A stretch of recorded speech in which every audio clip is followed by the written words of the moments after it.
Good evening and welcome to the Invictus Racing League, and you're going to join us here in the Principality, that is Monte Carlo, for the Monaco Grand Prix, round number 4 of the season, and we're here for Tier 1 tonight, with a few drivers missing, but still it's a tight circuit, and even with what looks like to be 14 drivers on the grid tonight, it's going to be a fantastic night of racing. 39 laps await us around this historic circuit. My name is JPH, and alongside me, as always, for tier number 1 is Mikey RK13. Good evening, Mikey. How are you? Good evening, Paul. Yep, not too bad. Yeah, Monaco, it always brings quite interesting racing, so let's see what happens. But yeah, obviously not a fan favourite of my own, but obviously quite a fan favourite of quite a few of the community, so nice to have it back on the calendar, I suppose. So, I mean, Monaco's one of those places where it's all about sort of, it's attrition. Just stay out of trouble, stay out of the war. Sometimes, okay, qualifying is a big factor here, which we're going to be going into now. However, I mean, just getting a time on the board is good enough around here, just to ensure that you're not going to be, starting at the back because you crashed the car. So it's a really big thing around Monaco. It's just stay central to the road, make sure you don't cause yourself any further issues. Good evening to ARL, who's just joined us in the chat. Hopefully he'll be first out of the pit lane, but we will find that one out shortly. But yeah, Monaco's just legendary, and it is the crown jewel. Yeah, because I always get this mixed up. So when you say the big three, so you got Indy, Le Mans, and it's Monaco, isn't it? Obviously for the Grand Prix, that's what they class as the triple crown. Yeah, correct in saying that. Yeah. So, but no, it's. I think one of the only people to do it was Graham Hill. Yeah. I think it's Graham Hill. I think it's Graham. I'll have a look. Because he was Mr. Monaco, weren't he, for a bit? Or supposedly, was it the 60s? Yeah, roughly memory's speaking. not as good as Jack, so. Well, there we go. We've got Nathan and Owen on the track. Obviously, yeah. The famous Sandoval, first corner. Nathan taking the lead on the outlaw. Yeah, correct. Graham Hill, the only driver to complete the Triple Crown in motorsport. Obviously, Fernando Alonso's had a go at it. He's only got the Indy 500 left to tick off his list, but he's tried twice and failed twice. Saying that, so is Jenson Button. He's only got to do the one, really, yeah. Because I think Jenson hasn't won, sorry. I'm thinking. Yeah, you're thinking Juan Pablo Montoya could do it if he does the Le Mans, if he gets Le Mans. Oh, fair enough. Because Montoya has won Monte Carlo, and he's also won I believe he's also won the Indy 500. I think. I'd be surprised if Max didn't go for it in a few years. That's one thing I will be surprised. But anyway, away from the Triple Crown, onto the streets of Monaco as we have Nathan coming up to the end. We won't bother with the tyres because there's just no point. So on board here then with Nathan as we come through Anthony knows to start the lap. DRS open, which is the most useless DRS on the calendar, but it gives you a bit of extra speed into Sandevot. The legendary Jeff Line. No heroics into there for Nathan. Close to the wall on the X though. Up through Beau Rivage we go. Flick it left, get it to the right, keep it to the right for Massenet. Again, long left hand, it tightens as you then go into Casino Square. Bring the car over to the right to avoid the bump. Back to the left for Mirabeau. And he's just run a bit deep there, is Nathan. And I got a feeling he's now abandoned that lap. So we're going to go on board with Owen as he goes through Mirabeau. Down towards the Lowe's hairpin is nowadays known as the Grand Hotel hairpin. But everyone knows it as Lowe's. Into Portier, a late apex just to square the car, get the car out. And through the tunnel we head. Absolutely flat nowadays through this tunnel. into the Nouvelle chicane. Hit the brakes, be careful, easy to clip the front left on the barrier on the entry. As you exit that, you're coming down towards Tabac. Drop it a gear, fling the car and hope it sticks as you then head through the swimming pool chicanes. Drop it a few cogs. Again, careful of the walls through that part. Into Rascasse. One of the rare places on Monaco where you can bust a move, as they say, if you're very risky. Anthony Notes to end the lap, which is very tricky with the little crest and slightly off camber with the curb on the outside, but it is Owen who puts in an 11.6, Nathan 12.1, but it is Paul Racetech with 11.0 and Sydney now at 10.4, setting the fastest times. And Yalagisan, the times are getting lower and lower, as I think we've got someone else coming through. That's ARL to start a lap. We've got the other Mercedes of Sunboy. Is he going to go fastest? No, he's not. He's at 11.6. So the XT might now coming towards the line. Invalidated lap time for Matty there. Stinos goes fourth. Milo de Boa puts his Alpine into second. Alpine, a good chance here for some points as Bjorn goes second. We're having a look at ARL. ARL's on mediums at the moment. Maybe just trying to get a bit of a sighter and a bit of a feel for the streets. I think Ginger's sort of just done the same there for 1 minute 12. So Nitro just 3 tenths behind his teammate on the softer compound. So what has happened there?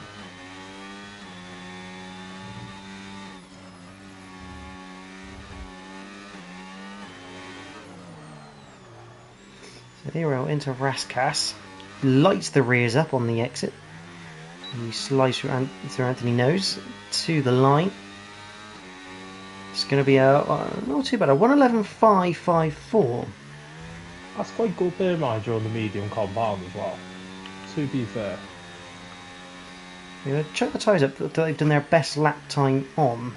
As DXT Matty puts in a 14.9, I think just as a bit of a banker, although is not going to do much for him in terms of grid position as everyone starts to come back to the pits.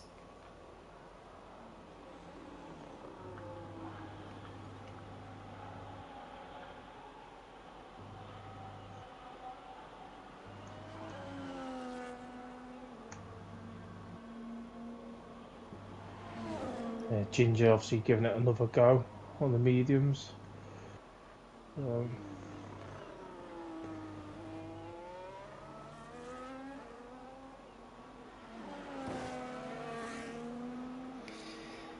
An interesting tactic really going for the medium tyres. He's 4 thousandths of a second down through sector 1 as he heads into Lowe's hairpin.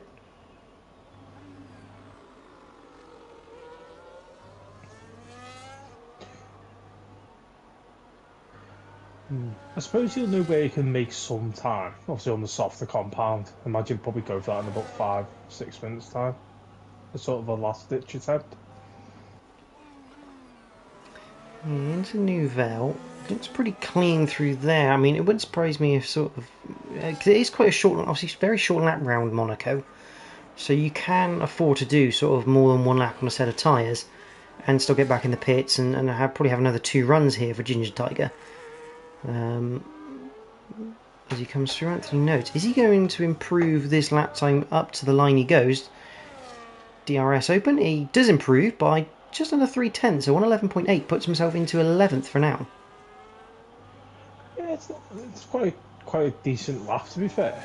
Trying to think where he might be able to obviously make some time off, but obviously he's going to have to come in now due to no fuel.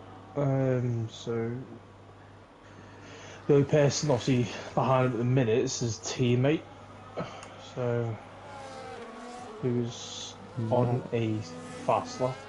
No, Nitro probably not on a fast lap. He's only got 14% of battery left, so he'll be harvesting that in preparation. Oh, I think Nathan maybe just clipped the ball at Casino Square there. Matty coming back into the pits. Yeah, and Nathan definitely clipped the wall at Casino Square because he does not have a right-hand end fence on the front wing. Yeah, he's moving over to let others.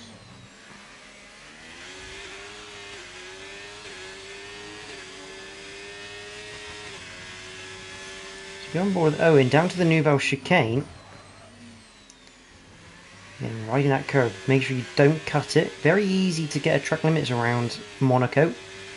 Oh, he had to have a bit of a lift through to back, but he's still nearly a second up on his time, and he invalidates through the swimming pool. Just as I was saying, it's easy to invalidate. Owen goes and does it when he's nearly a second up on his lap time. It's a shame not, to be fair. It's an absolute shame. Probably would have gained a bit more time, to be fair. So second, where is it? Say what, 1:10.5 would have put him fifth.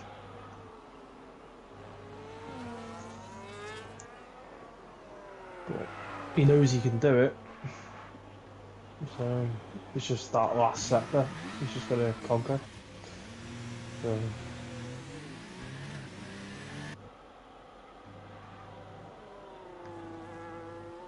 I'm not sure what's happening with the connection IRL. We just rejoin. We just join IRL on the cameras. Is he on a? I think he's on a either a cool down lap or an out lap there. He's got Sydney just behind. I see Sydney, the lone Haas for tonight. Unfortunately, Typhoon was planning on making it, but unfortunately, family commitments for him. As Sydney decides that lap, actually I don't think he was on a lap at all because his battery isn't used. But interesting to cut the chicane, maybe just try and get past. Maybe I wonder if Aero was trying to let him go by, and sort of Aero decided to take the chicane, so Sydney took the cut through. Interesting decision though. But Sydney's going to come up to the line. Let's ride on board with him. Mikey, do you want to try taking us through a lap of Monaco yourself, from your point of view? Oh God! Right, let's have a look. Sydney, it's obviously stand the vault, go up towards Casino. No, see the one left-hander. Keep tight. But oh, they lost. Yeah, I think that's is leaving the lap there. But obviously, as you come down towards the hill, obviously go towards Lowe's hairpin. Quite slow first gear, then to the right, and then obviously towards the tunnel itself. Obviously, I think he's give up on that one. We'll go to ARL because ARL will be on the lap. Right. This one preferred for. Going towards that, right, going to the left, the right, don't clip the side on the left. Give it the beans, drop it, throw it in. This is towards the swim pool. And then obviously to the penultimate corner. Just don't want to clip that inside. And then again, give it all you've got towards the line. So 1:10.9 for ARL, puts himself in 7th, and ARL has been very critical of himself lately, obviously not getting the results he's been expecting. Or wanting. The car just not quite working the way he wants, so he's going to be looking to try and extract a bit more out of that RB as Yellow Geeson puts in a 109.3, Shortbread a 109.6 to go 1 and 2 for Mercedes and Williams. Bjorn de Boer not on the lap, neither is Milo. Looks like Milo's going to be he's actually on the other lap. He's just not going as quick as his current best. To the line he comes though for the Alpine. He does go a touch quicker, a 1:10.31, puts him ahead of his brother. So the family rivalry there between the Alpines getting a little bit tight for them, although Sydney on his current lap, currently 5th for the Haas, up 2 to back. He'll hit the second marker, 0.134 up, so not on pole pace, but on sort of pace to be with Milo de Boer right now for the second row. Bit of a slide through Anthony Nose and to the line. So 1:10.085, it's third quickest for the Haas, but still only 2 people in the 109s, and they're going to be preparing for their final run of qualifying. Stinos 7/10 to the good after sector 2. He set a purple sector 2, although I choose not to believe that on the track map because F1 lies to you a lot no matter what variation you get. It's a 109.7 third place for Stinos, and the third man into the 109s. Question is anyone else out there on a lap? Is Nitrogash on a lap? I think he might be. So he comes through Raskas, yes, into Anthony Nose. Dumps the battery towards the line. And it's a 1:11.4, so 12th quickest for Nitrogash. Not too far off the pace at the moment. Obviously, the guys at the top very, very quick, but that midfield currently very, very stacked as Owen comes into the pits. I think we're going to see just everyone now pile into the pits to get prepared for their final runs. So Paul Racetech will be the first one to start his last sort of set of runs. He's on an outlap at present looking for that clear track. I was just thinking about it before. If it was to finish as it is now, if I'm correct, as obviously I know you'll correct me if I'm wrong here. To be fair, this will be. We've not had the same person on pole position on all 4 rounds of the feature race. If I'm correct in saying that, if it was to finish now. Well, we've had Merckx on pole, we've had Sydney on pole. Do we have Stinos on pole at one point, or someone else? I think we did. I can review what documents. Very Mikey, professional we are. Mikey becoming stat man for the evening. Statman Mike. But Paul Racetech has the circuit complete to himself, just as Nathan and Owen leave the pit. But Paul Racetech, this is going to be the best lap he's going to get around Monaco in terms of traffic, because there is literally no one in his way. So he's going to have to make this one count. This is like a dream for anyone trying to qualify at Monaco, because obviously as others start to come out, traffic gets more chance of getting impeded. And it's also harder to get out of the way for those trying to not impede. Yeah, just off our stats quickly. Sorry, Mikey. Paul Racetech has just invalidated what would have been a perfect traffic lap around Monaco. That's unfortunate, that, to be fair. Nitrogash, I think, is probably retired in the pits, I believe. Yeah, there's no orange dot on the map, as it's an interesting place to pull up for Paul Racetech on the inside to back, as he lets Nathan go through. Nathan obviously coming around to start his final attempts. So we had Sydney in Mexico. In Jeddah we had Merckx and Owen in our feature race last week. So yeah, we could be on for 4 different goals there. Yeah, see how that one goes. Nathan, there is Sydney's ahead of him, but Sydney's just going through the tunnel. So I think Nathan, but like Paul Racetech, he should get a clear run at this. Owen will get a clear run at this. Paul Racetech, if he started another lap straight away, he'll get another one. As clean as you like. Ginger Tiger on an out lap. DXT Matty down in 14th at the moment. How about that lap on a set of, I think it is like 3 lap old soft tyres that you done that lap on? Yeah. Sorry, George. Nathan appears to have some damage. Ironically, the same end plate he damaged earlier on. And he's pulling over to let Owen through, so yeah, it's the right. Oh, as Owen hits the inside, we said about it earlier, it's easy to clip that front wheel on the inside of the chicane. Here at the Nouvelles, that was a bit of a tight squeeze for Ginger Tiger on his outlap. But Owen clips the inside barrier, the front wheel detaches, and that's Owen starting no higher than P10 here for the Monaco Grand Prix. As Ginger Tiger allows Matty through, though Matty has invalidated the lap. There's going to be people like Paul Racetech, obviously. He ended up having to invalidate his lap, cut across the chicane to avoid Owen. Sydney done a 10 flat. So that was as he then invalidates his current sort of cool down lap. But there was two people. Obviously, well, say Nathan was already impeded by his own front wing, really. But yeah, it's very unfortunate for Paul Racetech once again. Traffic at Monaco, a slight mistake, and off. It basically ends your session. I suppose it happens to the best of us, really, unfortunately. We've all been there if we've been on a good lap, and it's just a bit too close to the left-hand side. But like you said, obviously Owen, as it stands, 10th. Obviously Ginger Tiger's on this last attack, and obviously we've got Nathan and DXT Matty to go.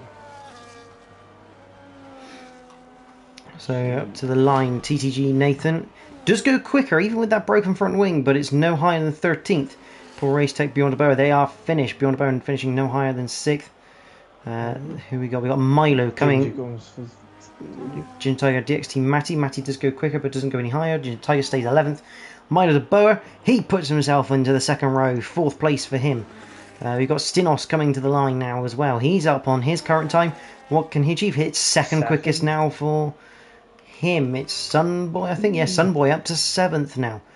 Shortbread, he is up by 2/10 on his time, so he's looking at the front row. Can't quite find the time at the end, though. Loses time in that final sector, I think. So Shortbread goes towards the line. Third. See what we can do. You're out looking for a better start. To 8th place for the RB, so not too bad, but it is in that sort of dangerous mid-pack area here in Monaco. But it is going to be Yella Geeson, who is being put away to the garage now, who takes pole position, and as Mikey says, that is our 4th pole sitter in as many rounds this season. Quick question is, can you get the strategy right? Yeah, that's obviously, it's all well and good qualifying on the front row in Monaco. It's, can you make it work? Obviously, we had the interesting weather conditions last week at Imola, where we'd have qualifying in the rain, and then the sprint race in the dry, and then dry qualifying, and then rain in the race. It was just so it's hopefully it's not as painful as that last week, but Monaco. But your grid order for the Monaco Grand Prix: Yella Geeson takes pole from Stinos on 2nd. Row 2 is Shortbread and Milo. Row 3, Sydney and Bjorn. Row 4, Sunboy ARL. Row 5, Paul Race Tech Canoeing. Row 6, Ginger Tiger, Nitrocash, and TCG Nathan and DXT Matty line up on the 7th row of the grid for the last couple of finishers. Obviously, Matty used to be in sort of full timing in tier 2. Obviously, unfortunately, external circumstances mean that he's now having to sort of do more in terms of going to T1 instead. As a reserve, currently he's in that Kick Sauber. Probably not a bad choice because he's the only one in there, so it means he won't interrupt anyone in terms of their own pit stops. But it'll be interesting to see how he sort of slides in, because he's sort of in that sort of top mid-pack area for tier 2, so it'll be interesting to see if he can sort of learn from the tier 1 guys and up that pace to get with that sort of mid-pack area again. Yeah, obviously it's it is a jump in our pace, to be fair, obviously compared to from tier 2 to tier 1. Pardon me. But he takes part. He's having a go, and that's fair enough. He's turning up and taking part, and in my opinion, I just think that's one of the best things to do. We all want to win and we all want to get points, but he's he's tears up and he's fair. So yeah. Yeah, absolutely. ARL saying his qualifying session was pathetic and he's so stupid, and that's his words, not ours. You need more confidence in yourself, pal. Apparently, he made so much time in Sector 3 throwing the car because of the lost time in Sector 1 and Sector 2, so maybe suggesting that he didn't really attack Sector 1 and Sector 2 as much, then attack Sector 3 and got some time back. But he does say this is going to get tight.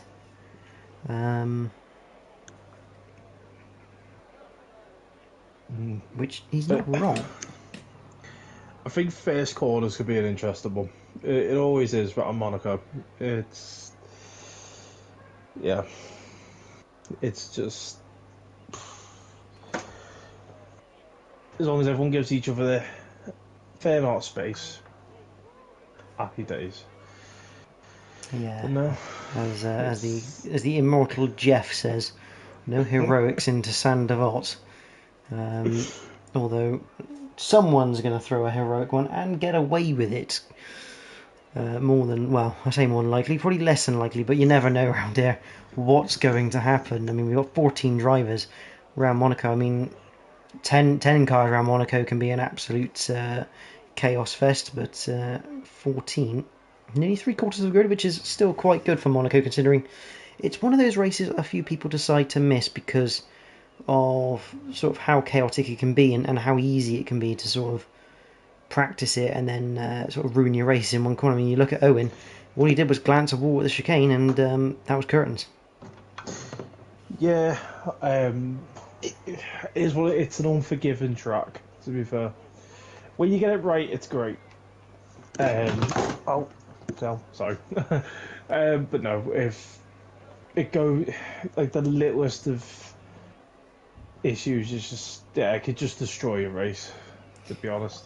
Was Aero still there actually? Can you be our weather minion and let us know what the weather is potentially going to do, or what it says it's going to do, and we'll take the opposite of it. Because that's normally what happens on F1. I mean, we do use approximate weather forecasts. It does make things a little bit more interesting.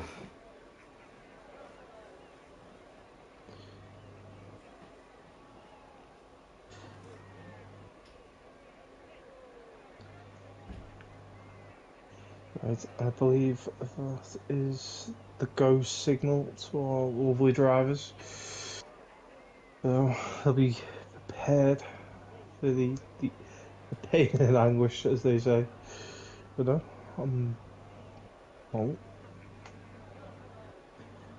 apparently to a shortbread, it's supposed to be full dry conditions.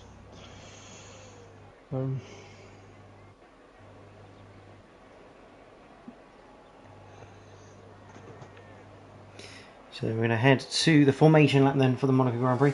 Air out saying dry all through, some cloud cover though, so sounds like no threat of rain for now. Everyone going on the medium tyre, no one opting for a different strategy, which is quite an interesting one to note. Obviously, Monaco is very much, obviously, as we know, a track position circuit. I think a lot of the drivers will go on the basis of if they just drive and drive and drive until the person behind them pits, come in the lap after, they'll be okay, because whilst the undercut is quite powerful on this game, I don't think it's quite that powerful that one lap will make too much of a difference, especially with the warm-up of the tyres. Obviously, you don't want to go on the hards early. For example, obviously, if there is a safety car, because that might give people use the that other as a thing free as well pit to stop. note, the game with obviously the updates to the Monaco regulations, this is a mandatory 2-stop race.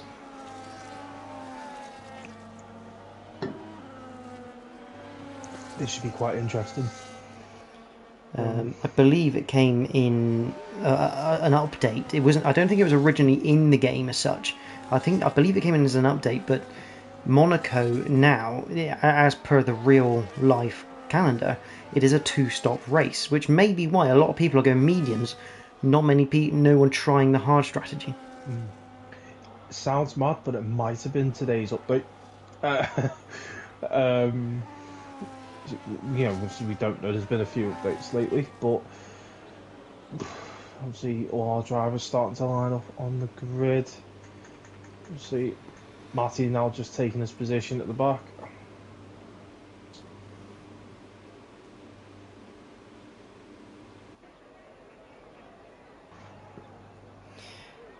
So here we go then. We're here at the Principality with the 5 red lights. Who's going to take the crown?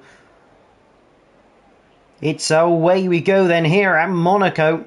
And it looks like Yellow Geeson's got the best start with Shortbread going down the inside of Stinos, looking to get that position early. Stinos around the outside. Stinos gets second place as we go up through Beau Rivage. A little bit of clipping behind between, I think, now Sydney and Milo, but they get through clean. Sydney running wide, though, a bit more collision, but as we head into Casino Square, Milo de Boer just about going over the bump, but he's going to claim 4th away from Sydney. And now, beyond about right on the back, we got Owen and Paul Race Tech side by side down into the Lowe's hairpin. I think they're going to go side by side through Lowe's. Fantastic racing, and Owen completes that move.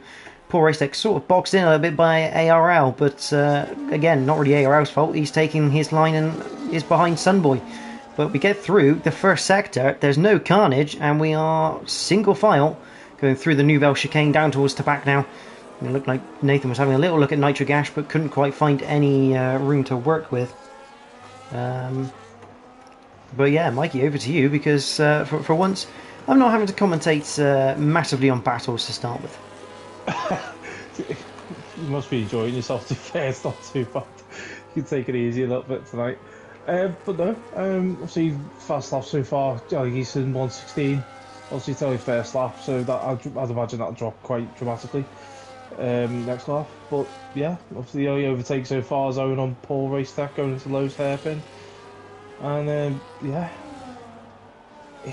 it's sort of one of those circuits overtaken at Monaco. You've got to have a lot of confidence in yourself to make a move around here, in my opinion. It's not really something I'd do myself, but yeah. I think I just heard someone clatter a barrier somewhere, but I'm not quite sure who it was or where that was. You hear the sound, but you don't necessarily know exactly where it was. But I'm pretty sure I heard a bit of a clatter somewhere. But Yellow Geeson does lead, 1.6 seconds to Stinos. Now, normally we'd be saying it's fantastic, he's outside of DRS, but we don't really care about DRS around here. It's the most useless thing, but it has to have at least one zone. So it's almost like a pity DRS, really, isn't it? It's like, oh, you're close to him. Have something to note that. Yeah. Do something. It's like that meme, and it just poke them with a stick. Yeah, poke them with a stick and see if it makes you go faster. Shortbread though, 6/10 behind Stinos, looking to try and get that second place back. He's not quite going to find it. I mean, this is now with the two-stop strategy. This is now becoming it is a strategy game at this point as to whether you want to try and undercut around here, but you're going to have to be a bit worry about your wits, because you're going to have to sort of know how much... Oh, that's a clip of the wall for Shortbread coming out of Lowe's, but luckily not big enough to really cause any damage. Yeah, but you're going to have to know sort of how long you are in the pits to try and spot your gap on the map. Obviously, the one thing, especially around here, you just don't want to get lapped. Sometimes it will happen. You want to go as long as possible without getting lapped. So obviously, just looking at Paul Race Tech's 4/10 behind Owen. There's a big nearly 4 seconds difference between him and obviously both Ginger Tiger, Nitro, and then obviously just that rear pack. So yeah. Sydney picks up 3 seconds already, and we're only 3 laps in. No one going on a move up the hill. Up through Beau Rivage, beyond the Boer clears him. That's all that says to me, is that Sydney probably cut Sandavot, got a bit bumped off on the curbing, and his prize was to lose 5th place.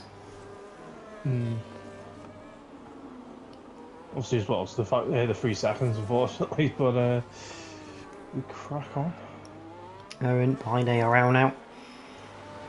And this is all about keeping mistakes to a minimum. We've seen one from Sydney, and they go punished if you do make them. So for the likes of ARL, who's got Owen behind, ARL can definitely keep Owen behind. He just has to make sure he keeps that Carnish going forwards and blocks off any possible route for Owen to either dive bomb or create a move. We've got a yellow flag. It's the Haas of Sydney. He's in the wall at the swimming pool complex. Gets it going. He's got a broken front wing, but again, round here, he's going to make an early pit stop. I wonder now if he's going to switch to the hard compound tyre, go long now to the second set of mediums. Oh, I'm going to see what he does. No, mediums? Medium then. Must be going... Yeah, okay. unless he's thinking, actually, we'll go on a set of mediums and try and just go fast. He's going to have clean air, so, you know, he's going to be able to go fast. As Owen is round the outside of Lowe's hairpin. Once again, he loves that move. I think he ended up down the inside of Mirabeau, which gave him the outside for Lowe's, but he was ahead at the entry point, so ARL, again, he just looks like he's struggling again with the rear end of that car, as Paul Racetech is just behind him. Oh, Racetech going for... No, he's thinking better of it. No, it's just... mad, to be fair. Oh, Ginger's now a 3-second time penalty. So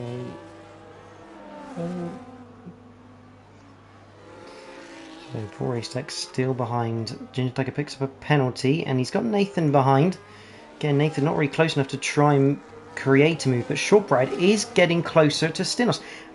Talking about gaps, Stinos has closed in on Yella, so I think Yella's made a mistake somewhere. Has Yella got any damage somewhere? I'll have a quick doesn't look like he's got any damage. He's just lost time to Stinos here. Well, he's had a little moment. He'd be able to collect himself, but God, just going through this corner, those two right-handers there, it just didn't feel as if, like, not from the looks of it, that the car was, you know, had much grip. But obviously both Stinos and Shortbread chased him down. But obviously Milo starting to catch the pack. But as it stands, Owen's made the most positions up so far with 3. Obviously just biding his time. Obviously the loan for Ferrari this evening. So ooh, bit of a wiggle for Stinos. Out of Anthony Nose, nearly giving Shortbread the chance into Sandoval, but the top 3 incredibly close, and I feel like we're not really going to... As Paul Racetech comes into the pit. Yeah. I'll let you keep an eye on that. I wonder if he's got a broken front wing. Is going to have to change it because no damage from wing, but he is going onto the hard compound. I think he's probably going to try and do what? I'd say 10-15 laps on this. If he only does 10-15 laps on this tyre, he's doing a 3-stop. Because he's only done 6. He's only done 6 laps on a set of mediums. But I don't see him going the other what? 30. He'll have to do 20 to 23 laps, I think. Yeah. Stinos down into the Nouvelle chicane, still with Yella in his sights. Ginger Tiger has pitted for his hard tyres. What I thought Sydney would do is just go hard tyres to have a big stint and then have mediums at the end, but then I guess if you can get yourself ahead, it doesn't really matter what your tyres are like because you'll just park the bus everywhere around here. Well, that's the thing, you just make that car as big as possible every single corner. Just any way of stopping other drivers trying to get through. But yeah. Ravage, and the two brothers, the two De Boer brothers are together looking to hunt down the top 3.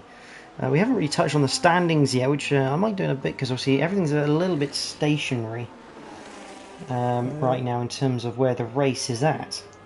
I can get them up. No. I've got them. Yeah, I've got them. Oh, cool. So in terms of drives, obviously after Imola, no real steward findings to sort of disclose really from Imola. It was a fairly clean weekend, or evening of racing, shall I say. Sydney did come out of it leading the way, 52 points to his name. There's a bit of a slide there for Bjorn. Gets away with it through the Nouvelle though. Merckx didn't do Imola. He's not here tonight either. He is 19 points behind Sydney on 33. Bjorn has 30. Yella Giesen has 27. Stinos 19. Ashtube 18. ARL 17. Owen 16.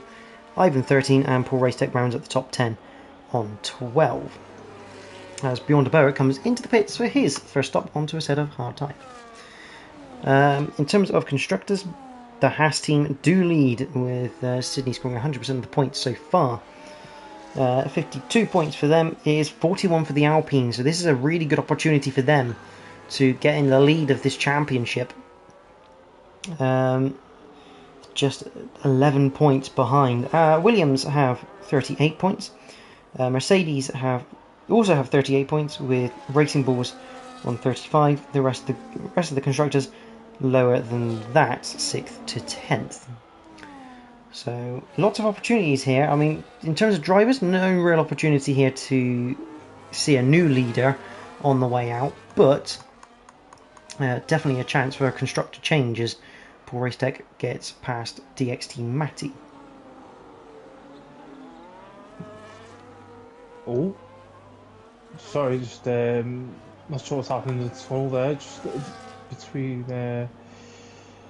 obviously Nathan losing out to both Nitro and Bjorn. Yeah, Bjorn de Boer, rightfully giving that place back.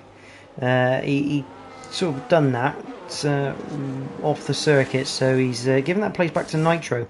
He's just got to be patient here, Bjorn, although he is going to be losing time, sat behind that McLaren.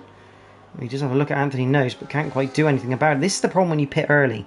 It's one good trying to get an undercut, but you will face this sort of traffic, and that's why I say, really, that's a squeeze. But there was not a car's width on the exit, though, although you'd have to say it was a bit ambitious of Bjorn to go around the outside. He's going to keep it in there. More collision out through Beau Rivage. Nitrogash isn't going to be not going to be too happy, I don't think, about that one, up through Beau Rivage. It was a little bit interesting, but Bjorn de Boer gets through.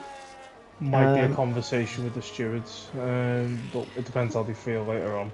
It's all about how they go. I mean, the problem is that there's this whole argument of why are you fighting him? He's not in your race. He's allowed to fight for that position. That is for position. There's no blue flags. He doesn't have to get out of the way. So, and this is the thing, is that Bjorn de Boer has made that early pit stop. IRL's just lost it. Sorry, at the end of the tunnel. Nouvelle chicane, and he's lost a bit of M-fence, but big twitch through to back. He's now going to have Bjorn de Boer. Again, he's just got to be patient here, Bjorn, as he gets better grip. That car, it just, every single week, it just does not look like it wants to behave itself. It's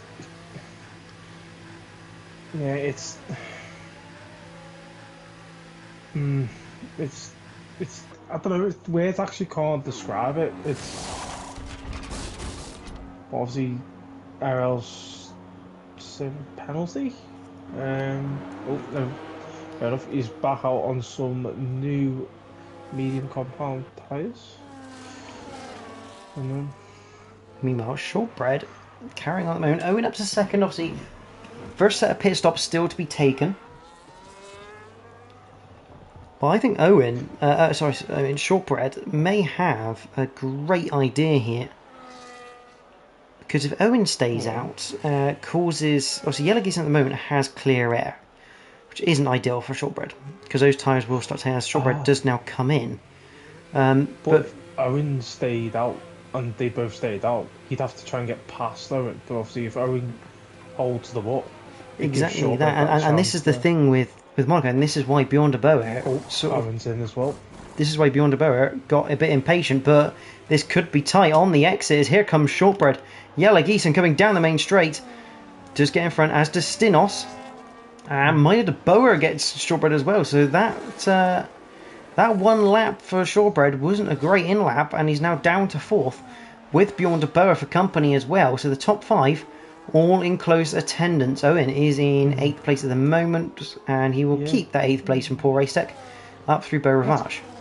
Sorry, it's quite interesting. Obviously, Shortbread stayed on gone on a new set of fresh mediums, but then Owen's gone on the hards. Obviously, try and get him out of the way. Obviously, hopefully, stay on these for the rest of the race. You know, if there's no issues whatsoever. But he won't be allowed to. It's a mandatory 2-stop. Oh, my apologies. Forgot. My bad. Sorry. This is the thing. There's no. As much as I'd like to see a 1-stop versus a 2-stop. Because of the way the game is, and because of the Monaco regulations of 2025, I don't think, as I think we've got Nitro Gash and Owen side by side through the Nouvelle Chicane, and Owen taking that place. Yeah, bit twitchy there coming out the tunnel between the two. Obviously, Owen coming out on top, coming out swinging, to be honest, on these hards. Obviously already made a place back, and yeah, hoping to catch the field and obviously try and get back up there. You know, Nitro's now in. Yeah, Nitro into the pits then, so a long first stint. Yeah. Back to the front there, and Shortbread all over the back of Milo de Boer.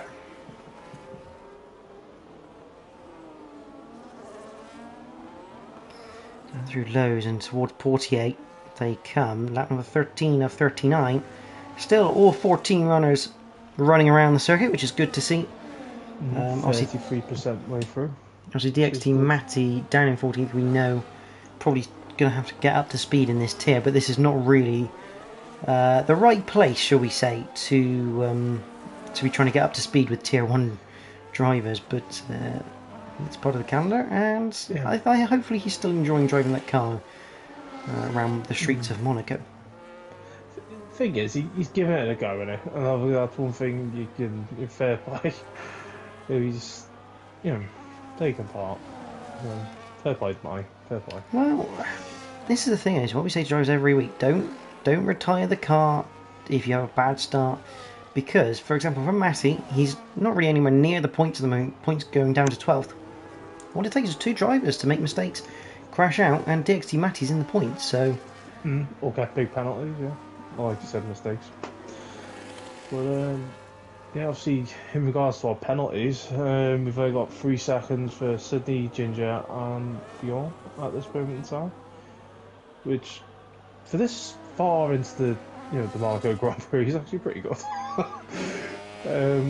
Because in my opinion, it's a bit like Austria. It's a bit heavy on the penalty side of things, but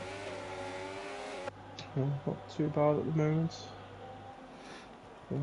So through the swimming pool complex they go. And Yellow Geeson, once again, a bit like the start of this race, he's built that gap to Stinos, 2.3 seconds. The question is, will that come down again as Stinos, Milo, Shortbread, you can see them all here. All 3 of them, less than a second covers these 2nd to 4th right now. And it's almost like a sense that Stinos is almost defending too hard here a little bit. He's losing time to Yella, but he's too preoccupied with Milo behind to make sure that he doesn't get through. Yeah, obviously with the top 4 all on the medium compound, so obviously their next stop will be the hard, without a doubt. Let's be honest, there's no way it'll be softs or anything like that. But no, obviously I've not raced in the tyre around Monaco, so it'd be an interesting one to see. But with obviously Bjorn's not too far behind Shortbread, so that's pretty much, I think, if I'm correct in saying, our closest battle on track. Other than, was it ARL with Ginger Tiger? Yeah, ARL's Ginger Tiger. Obviously, Ginger Tiger made that early pit stop, and he's on the hard tyres. So you don't think that ARL maybe will get a chance somewhere, but again, it's not a given around here.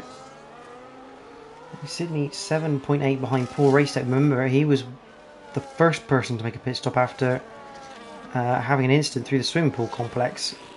She was actually quite lucky to get away with that. Normally you go through the swimming pool complex and you make a mistake, you don't usually come back out the other side. It always catches me up, to be fair, the swimming pool section.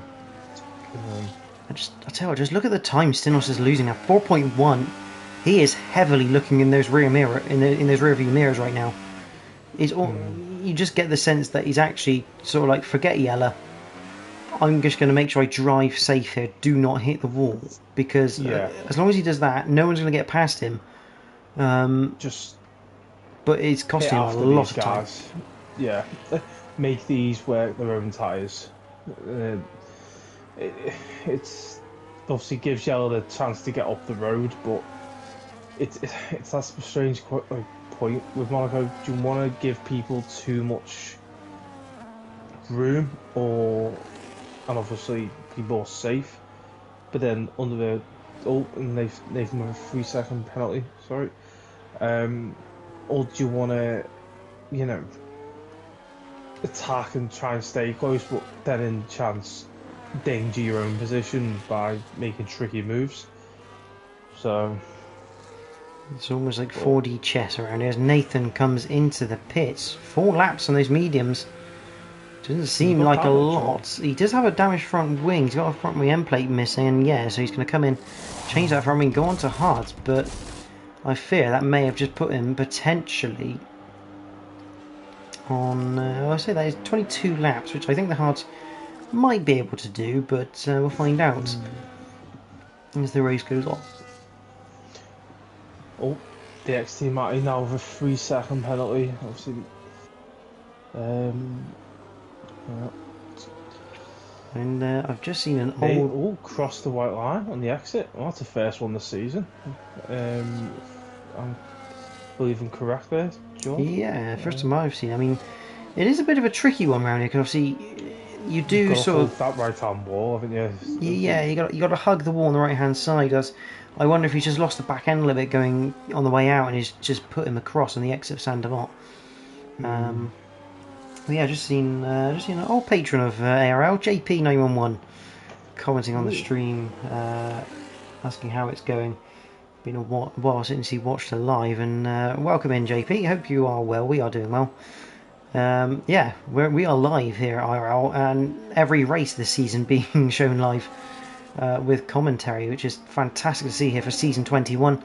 Obviously, this is tier 1. We've got tier 2 tomorrow. But fantastic to see and hear from you. Hope you are all well.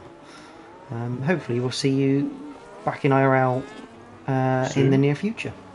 Yeah. But we carry on with Monaco and shortbread. We've got a yellow flag. That's Nathan, who's retiring from the pits. Oh, okay. Completing.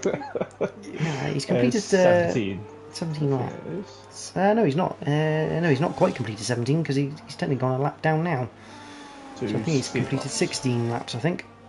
Wait, I'll just make a note of that. But yeah, that's unfortunate. Our first retirement is Nathan, 66. Bit of a torrid time, just clipping walls. I think it's easily done here at Monaco, but 13 rounds remain. It's not bad to go near 18 laps.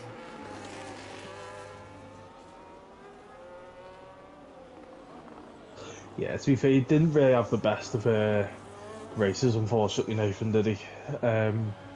Just get a few laps in, it's unfortunately always having to grab some damage, but as you were saying earlier, not George, effectively the X team might just needs one person to obviously damage, or obviously DNF, and he has a point if he can get to the very end. Certainly that. But shortbread all over the back of Milo. Milo's sort of lost touch here with Stims, and once again we're seeing this once again. Yellow Geeson got a gap, got up to 4 seconds. Now it's 3.3. That gap is now closing again.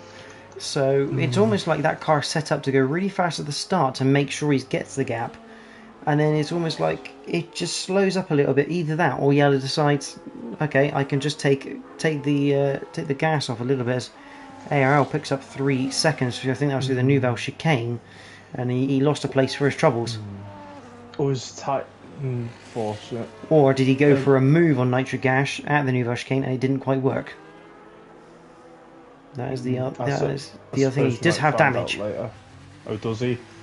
Oh, Ginger Tie's made a move there, I believe. Or was that Nitro? Sorry. Sitting in the pits. That's why. Sorry.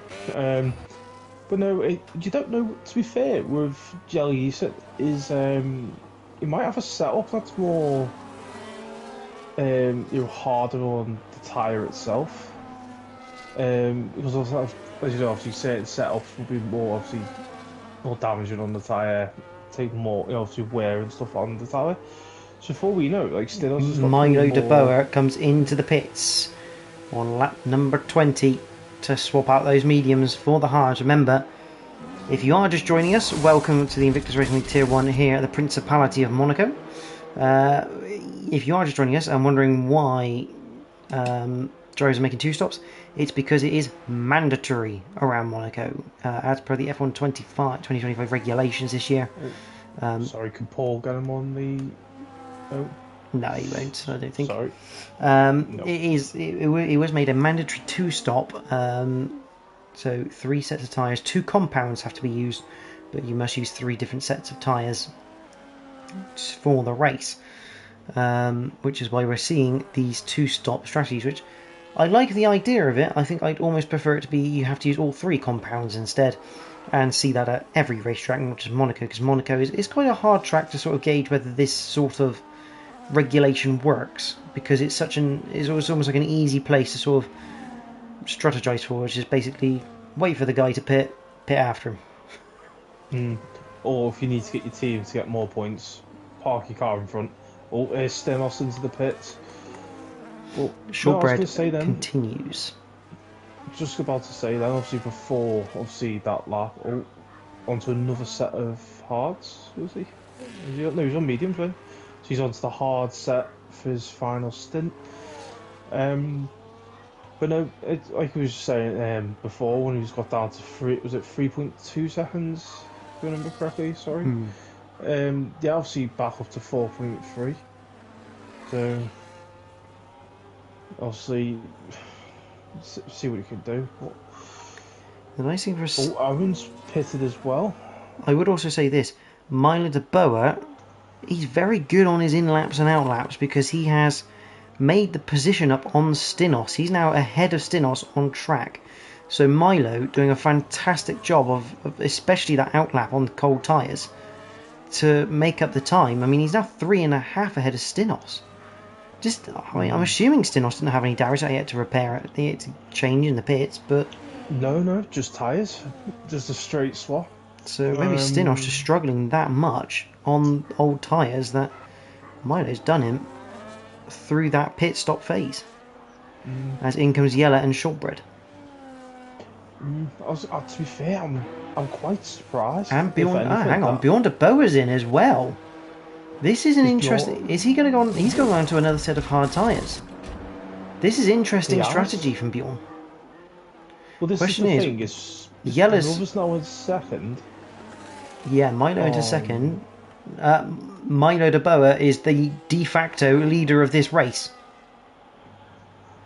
What, 7.5 seconds difference between him and Sunboy?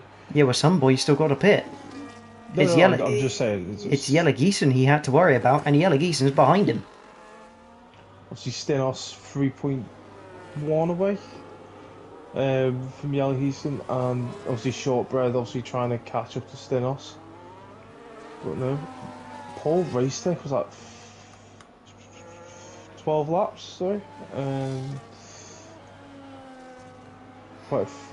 Been quite a few laps on those hard tyres. So. Paul Racetech's done 16 laps on those hard tyres so far.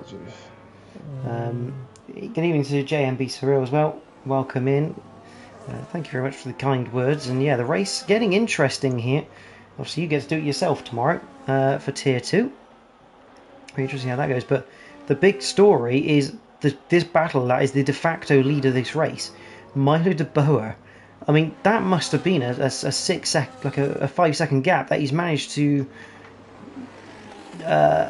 overturn in that pit stop phase to get ahead of Yella, and now effectively, even though he's not leading the race right now, to effectively lead this race. Although Mercedes have a bit of an ace up their sleeve right now, because Sunboy is leading, and I'd say he doesn't really have to pit for a few more laps yet. As Owen.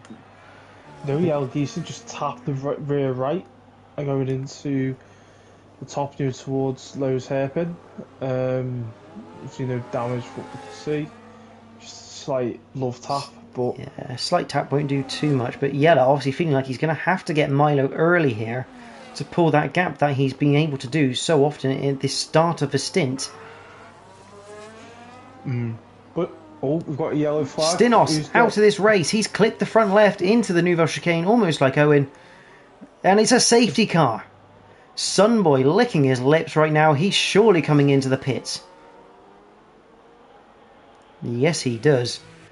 Stinos hits the chicane and the Nouveau chicane, and that Red Bull goes no further.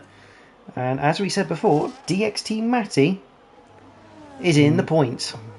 All he has to do is get... Oh, Oh. Geeson's got a 10-second for severe collision. Yeah, that could be an interesting one. I mean, if it was one of those ones where it was maybe just... and he's got damage to the front right with the wing, so that could be interesting post-race. Yeah, from the looks of it, from what I just sort of glanced, obviously going into the penultimate corner, they were a bit close, to be fair, to each other. But I imagine whatever gets said will go through the stewards, and that could be dealt with by our lovely stewarding team. But yeah, first safety car of the night, and that's Stinos on 23 laps completed, I believe. Yeah, he failed to complete the 24th. The only problem we have right now is... Oh, God. Well, DXT Matty, he's in the mid-pack. He's a lap down. Yeah. And I don't think the game still doesn't have the ability to allow lapped cars through. I don't know if it does. It's weird because I'm sure in last year's game it did. No F1 game has had the ability to allow lapped cars to unlap themselves under the safety car. I don't know whether it's because it, for some bizarre reason, messes with the code or something like that, because obviously the game is programmed to pick up the leader of the race under the safety car. And I do wonder sometimes if maybe it's because of that reason, because obviously, effectively, as soon as you start overtaking under safety car, the game starts giving you warnings. For passing under for safety overtaking car, under safety car, yeah. under yellows. So I wonder if that's why it doesn't have that functionality, which is a bit of a shame really, because DXT Matty came in the pits and he's come out sort of now in no man's land, because he's almost instantly going to get blue flagged. He's going to have to get out of the way of everyone, and there's almost no chance at this point now for him to climb the order, although he is 12th in the points, so hopefully he'll stick at it and get that final point. Yeah. Well, that's the hope, isn't it? So, but though this, obviously looking at it as it stands at the minute, I didn't realise some boy had come out in front of Bjorn. It was under safety car, wasn't it? So yeah. the time it takes to make a pit stop under safety car is much less than under a green flag condition. Which is why I said immediately some boys coming in the pits, because he was leading the race, and I think he knew at that point he had a great chance of gaining positions.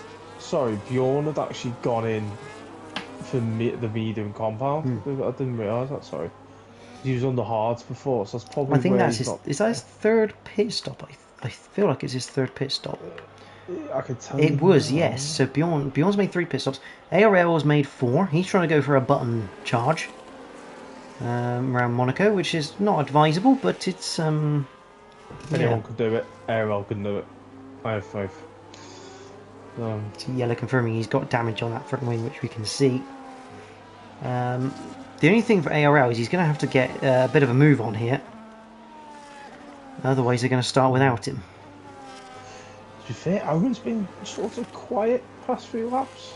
Obviously, he's back in that mid-pack now. Obviously with everyone getting crouched, obviously forced together due to the safety car. But yeah, I'd say you could try and take it, obviously towards turn 1. But Monaco's, it's like I said earlier, you've got to have a lot of confidence, like in yourself as well as the drivers around you, to be honest, to make certain moves. On certain tracks we've noticed on the game, so but no. I mean, I think most street circuits you've got to have the confidence, you've got to have the overspeed as well in the car to make it work. I think a lot of it is Monaco, though. I think it's like if you're like the looks of Miami or Vegas or Singapore, there's at least somewhere to move. You know what I mean? Like you could, a little gap you can get out the way. Like you do one little mistake at Monaco, it's go back to your yacht, mate. See you later. I mean, I'm going to say, because I'm probably controversial, but I don't classify Miami as a street circuit.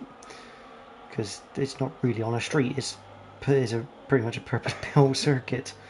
With a fake marina, but let's not go into that. Meanwhile, ARL is going to try and catch the back of this pack as the safety car is due to come in. The question is, Milo De Boer, the de facto race leader, the safety car comes into the pits. When does Milo go? Oh, no. So he gets into Anthony Notes, and now he goes on the exit. What a start. ARL gets onto the back of the pack as well. But Milo gets away, and Sunboy caught napping. 1.7 seconds he's lost on the restart. Not really sure why our graphic is saying a caution in Sector 2, because there isn't one anymore. So that obviously a bit of a glitch, but that's okay. We'll work around that one. But Sunboy has Bjorn De Boer for company. I mean, his job now, pretty much protect his teammate from everyone behind. Just sit there and fourth, take the points, because right now, what was looking like quite a good race for Alpine is now looking like a pretty equal race between Alpine and Mercedes at the top of this constructors table. Definitely. Obviously, one of the only people that could really ruin us at the minute is Shortbread and Owen, to be honest. Obviously being the lone drivers for their respective teams this evening, so... not to mention Sydney ARL also lone drivers for their teams. Good evening to Russman. Hope you are well again. Again, another patron of IRL from the past. Hope you're all doing well, and maybe we will see you on the grid soon, hopefully. If you did get F1 and are in F125 and enjoying it.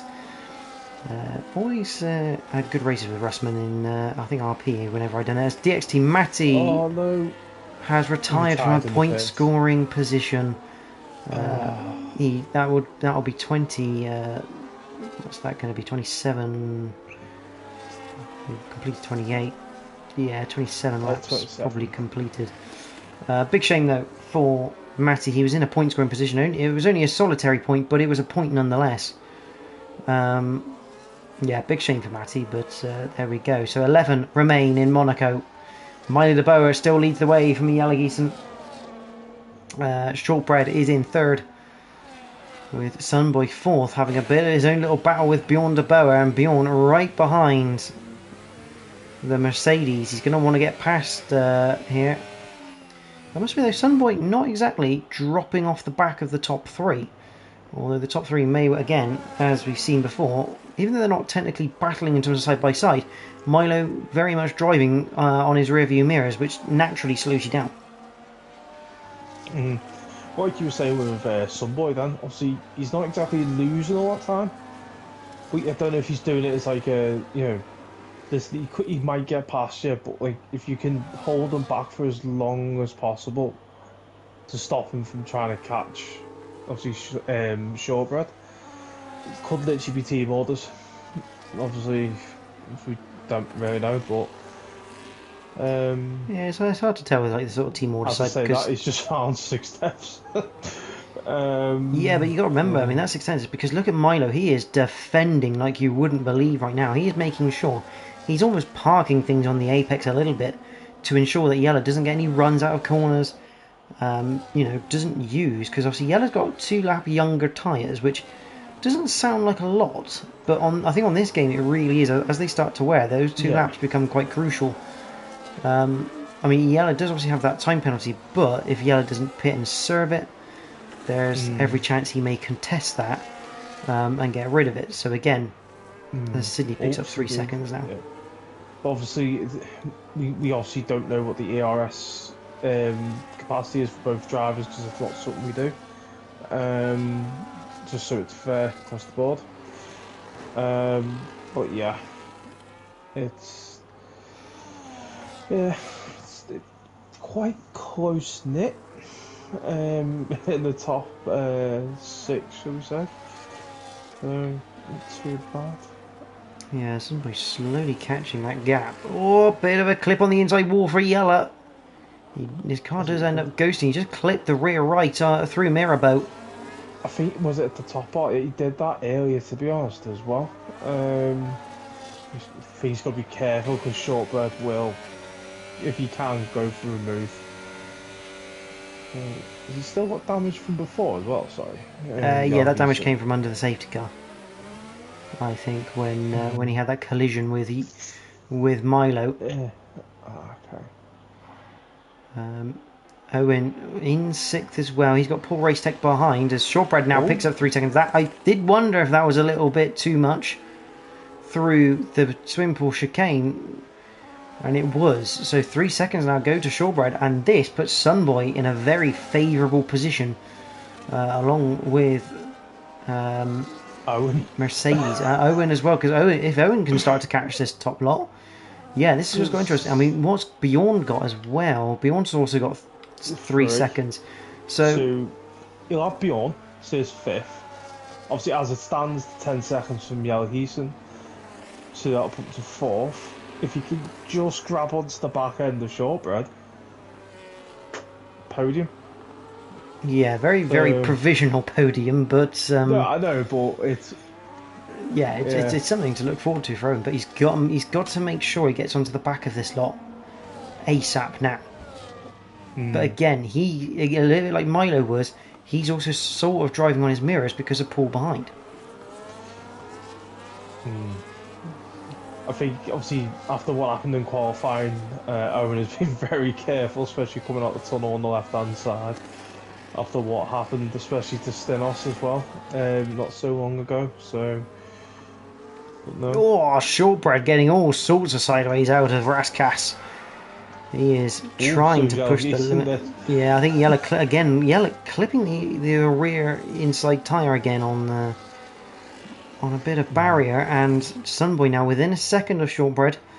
Again, within a second, nothing to be excited about around here because DRS is not very good. As Paul Racetech does get past Owen, those fresher, hard tyres. Not only are they 2 laps younger, but they're also the harder compound compared to Owen's mediums, so they're going to be wearing less than the Ferraris. But the Ferrari now in 7th place. Sydney looking to catch up to him, but Sydney on 13 lap old hards. Obviously, just looking at these, I don't think the hards are lasting very long. To be honest, they seem a bit skittish. Obviously, I know it's the harder compound. I do wonder a little bit because we saw a lot of sort of wheel spinning, sliding in qualifying, and that was on the softs with very low fuel as well. So I wonder if it's just generally this circuit being a little bit on the slippery side. Obviously, with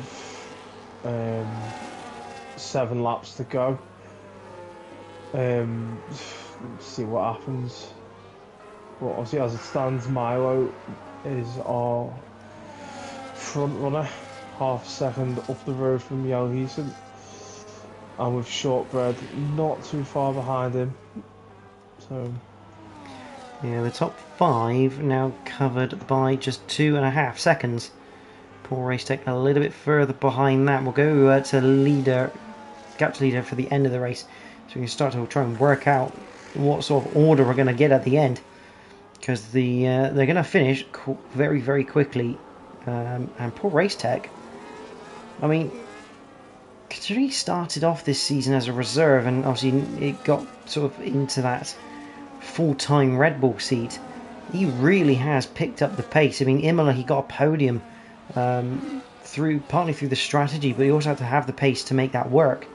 And now he is starting to close in on the top 5 once again, and he could well be looking at another provisional podium here.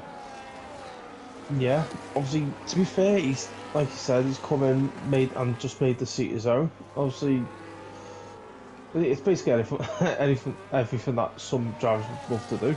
Just go into a seat, go right.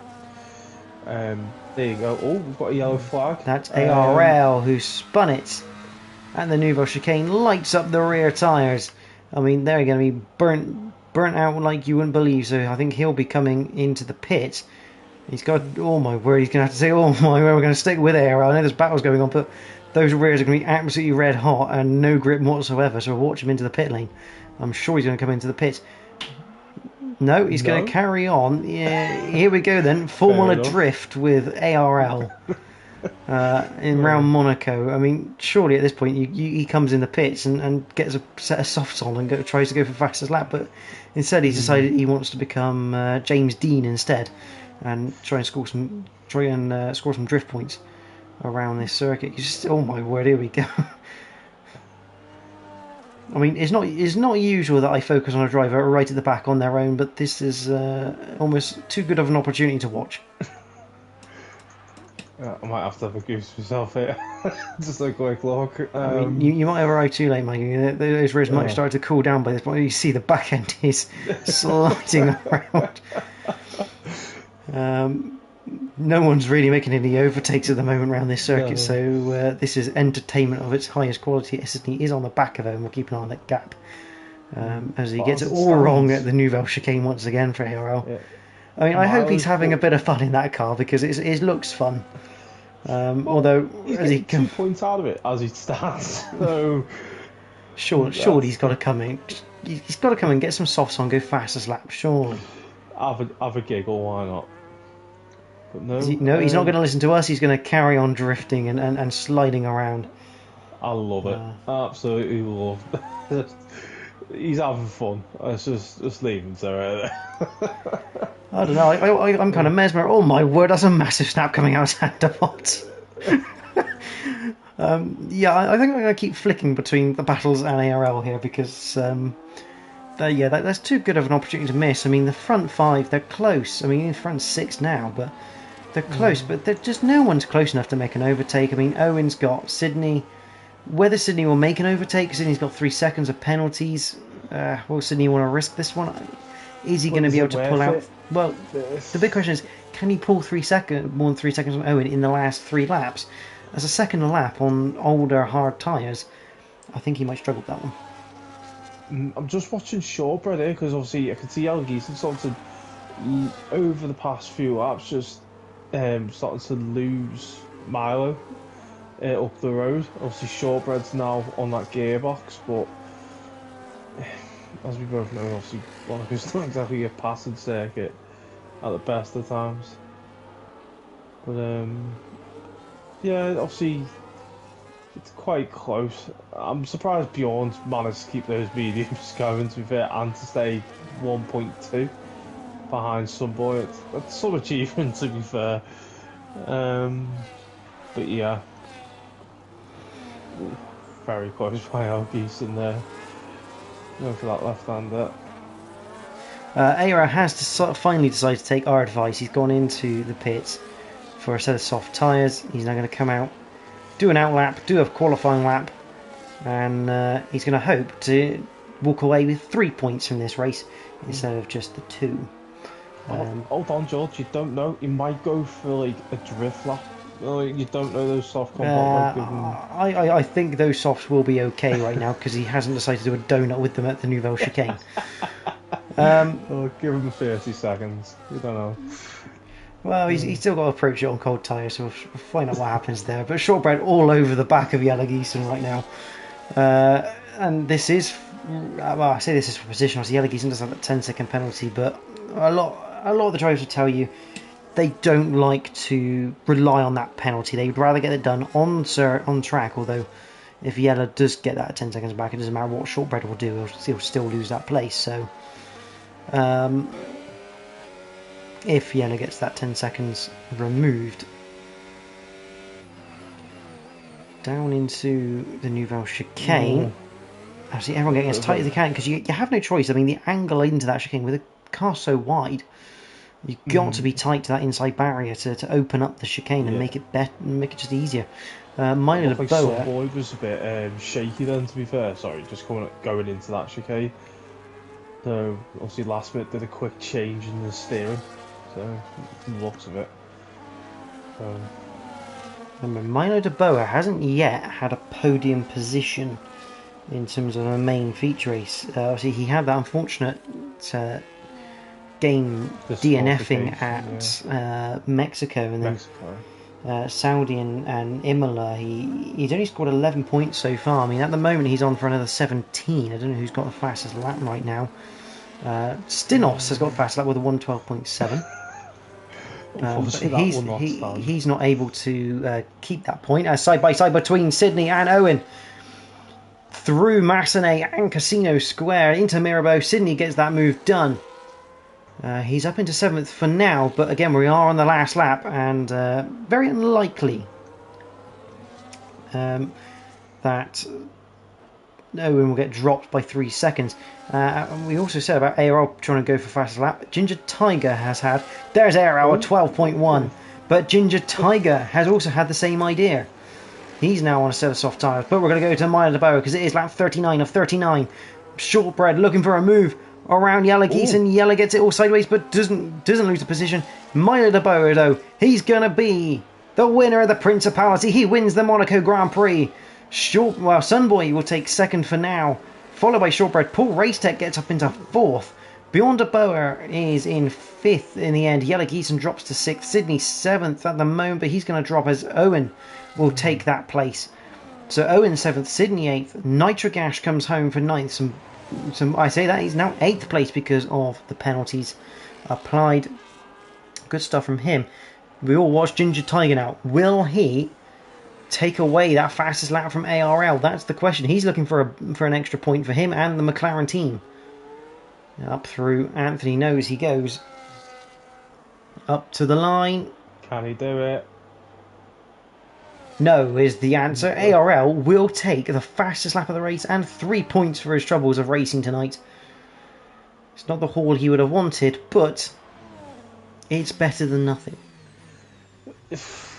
Especially after that lovely drift performance in the hard tyres. Obviously showing all the people on the yacht his skills, but no. What a race.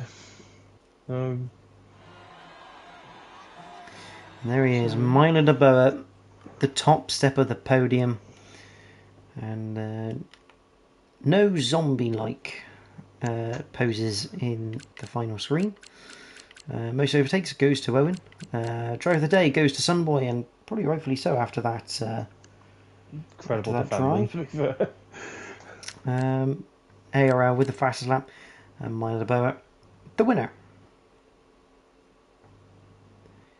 But here you are then. Mikey, would you like to take us through the provisional results? Yep, obviously coming home in first, Milo. Obviously, as it stands, second, Sunboy. Round up the top 3, we've got Shortbread. Paul Rees taking his best position as it is. Then we've got Bjorn 5th, Yellow Easton in 6th, Owen 7th, Nitro 8th, Sydney 9th, Ginger 10th, ARL 11th, to finish off our point scorers for this evening, with DXC Matty, Stinos and Nathan retiring through the race. ARL saying he doesn't know what to say. It is what it is. He wasn't happy with the car, not happy with himself. And that's the reality of it at the moment. Yeah, we did see your car just didn't seem very happy tonight, ARL, a bit like the last couple of weeks so far. Which is a bit of a shame because we know how fast you are, but we'll give you 10 out of 10 for the drifting around the circuit and the twitches you had through everything. It was you gave us some entertainment at the very least, which is probably not what you want to hear, but it was entertaining for us to watch. That's for sure. But no, obviously it was greatly appreciated by myself and obviously you as well, Jordan, I believe. So, the comms box loved it. So, but no, what a race overall. Just absolutely brilliant. Madness, absolutely madness. So, obviously tomorrow we have our tier 2 starting at the same time. Around the mean streets of Monaco. So yeah, tier 2, and that'll be with me and ARL. Yeah, I was saying hopefully a drift award. We'll give you one on stream for that one, ARL. Yeah. Apparently he wasn't necessarily trying to go for fastest lap, but he wasn't necessarily trying to go for the drift award, but he'll take it if it's up for grabs. We'll give it to you as a silver lining. But you also took fastest lap as well, so That's also something to take away from the race. But as you say, Mikey, we're here back at Monaco tomorrow for Tier 2. Myself and ARL commentating on that one. It's going to be another epic race, I think, around Monaco. But in terms of round 5 next week, obviously the last race before the break week next week for round number 5, we head to one of my personal favourite circuits on the calendar. It is Interlagos. It is the Sao Paulo Grand Prix. It's a fantastic circuit to go racing on. Yeah, I do like Interlagos. It has grown on me over the years. It is a fun circuit to go around, but I know it's quite a fan favourite of yours, so I'm looking forward to seeing the stream next week after the race to see your enthusiasm. Yeah, well, it would be. I know Jack is back for commentary next week as well for Tier 1, which is good to see. But yeah, Interlagos, it always produces great racing. Interesting weather is normally available for Interlagos, so we'll see if we get any more of inclement weather this season. We've had our fair share of it so far. But yeah, that's going to be a fantastic race. Obviously, I know we sort of tend to like Interlagos at the end of the season, but at the end of the first half of the season, it's just as good a place to be, especially with where this championship's going to be. I mean, it's going to be fairly tight. I mean, Sydney's still going to have the lead of this championship, but that gap definitely closed tonight after this result. Definitely. You know, other than that, mate, yeah. Unless there's anything else you'd wish to add. No, I think that's all for this evening. Yeah, that's all the time we have for Tier 1. We do thank you all for watching tonight. Hopefully you've enjoyed it. If you did, press the like button on the stream. And also don't forget to subscribe to the Invictus Racing League YouTube channel and click the notification bell to make sure that you get notifications whenever we're live. As I said before, Season 21, we are back full-time. Live streams every single week, every race in Season 21 covered and streamed by us. So you definitely don't want to miss any of the action or developments throughout this season and this championship. So make sure you do all of that. And as I say, hope you join us for future races next week. We have the 5th round at Interlagos tomorrow. Tier 2 from the Principality, where you'll get to see Mike hit a barrier probably tomorrow in qualifying in the race, but we'll find out whereabouts tomorrow. I'm gonna go with Villeneuve chicane. It's a favourite of mine. That's an interesting pick on the basis that's in Italy, not in Monaco. Yeah, close enough. I'm not great with names. You're still in Imola mode. But from ourselves, thank you all for watching tonight. Hopefully you have a good evening, and we look forward to seeing you all tomorrow for Tier 2 at Monaco. But for us, good night.